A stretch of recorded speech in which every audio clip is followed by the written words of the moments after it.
Fala pessoal abençoado, Deus abençoe a sua vida, Deus abençoe a sua família.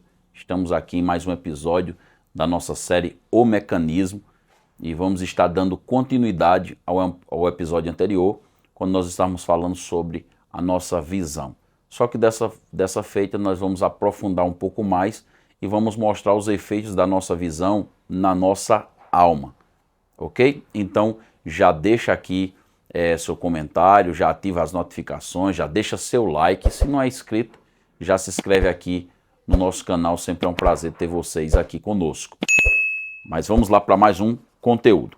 Lá em Provérbios capítulo 4, versículo 23, você que está nos acompanhando, depois você abre a Bíblia e você confere. Diz assim: sobretudo o que deves guardar, guarda o teu coração, porque dele procede as saídas da vida.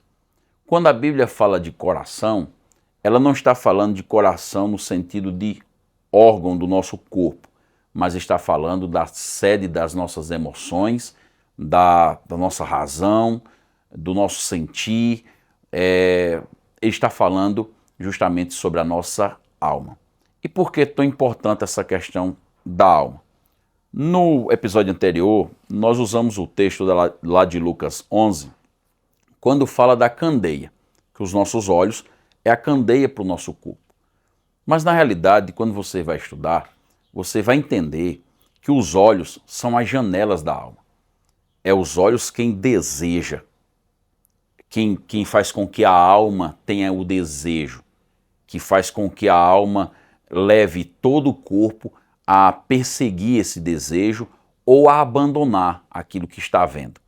Então a alma é muito importante.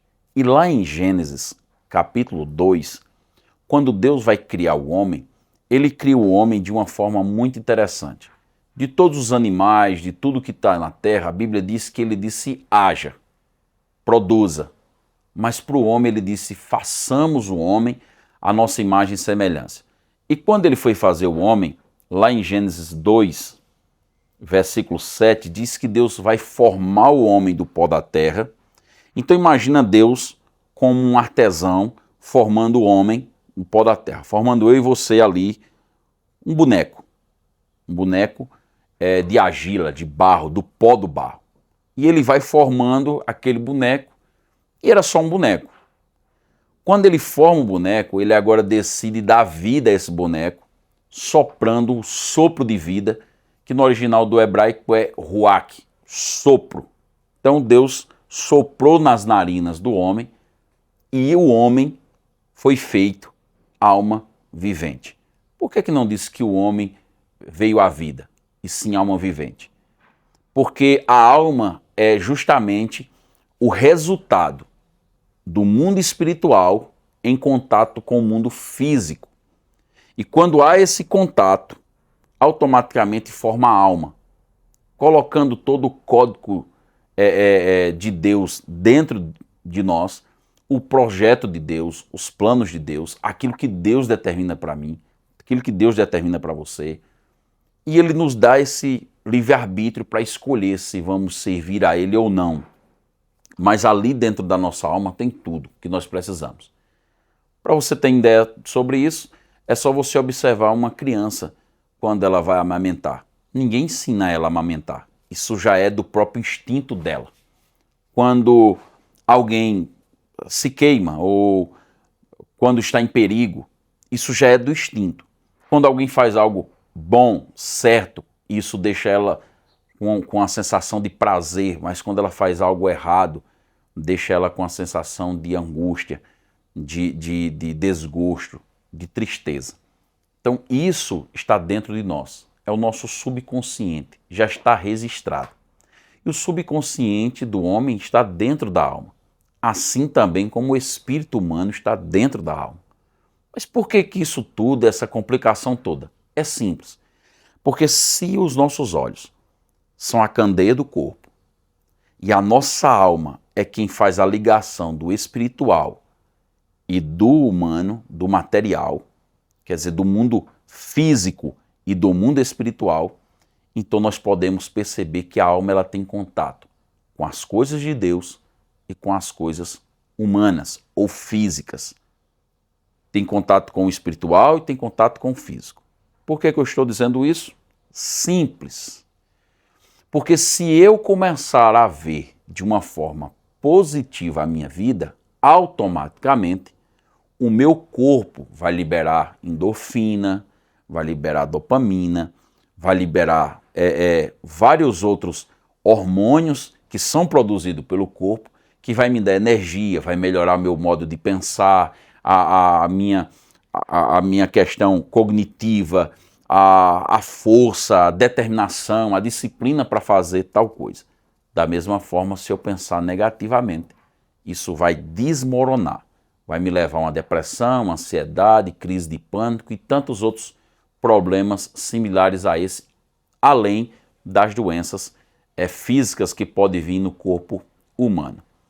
Mas quando eu entendo que eu tenho o poder de acessar esses dois mundos, eu começo agora destravando a minha mente, por isso da série O Mecanismo, para destravar, para você entender como funciona, e começo agora a buscar mais a Deus em oração, através das Escrituras, para entender o propósito, para entender quem eu sou em Deus de fato. A Bíblia vai nos chamar de filhos de Deus. Então, como é que um filho de Deus se comporta como se fosse um escravo?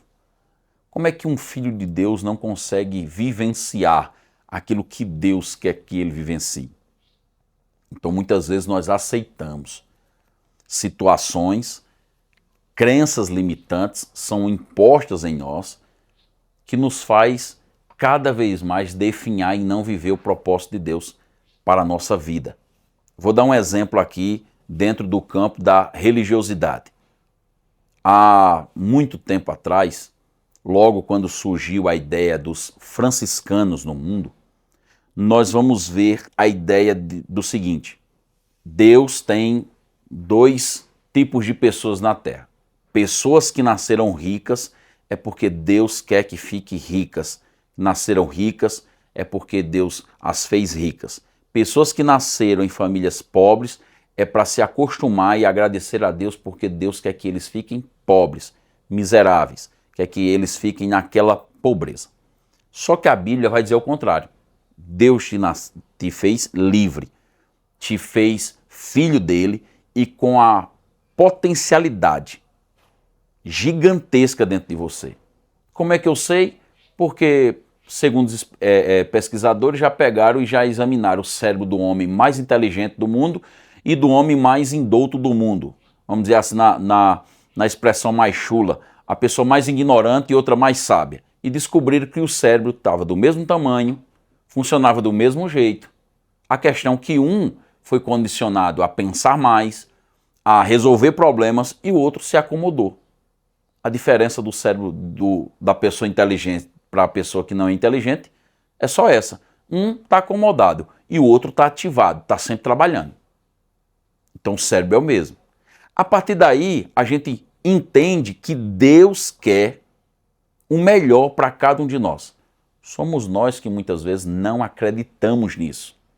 E para isso nós precisamos fazer uma reconfiguração mental.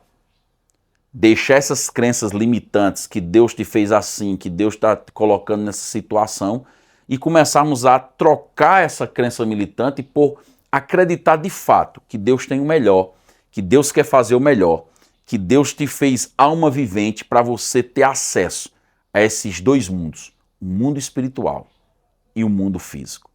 No mundo espiritual, opera duas forças, força divina e a força maligna.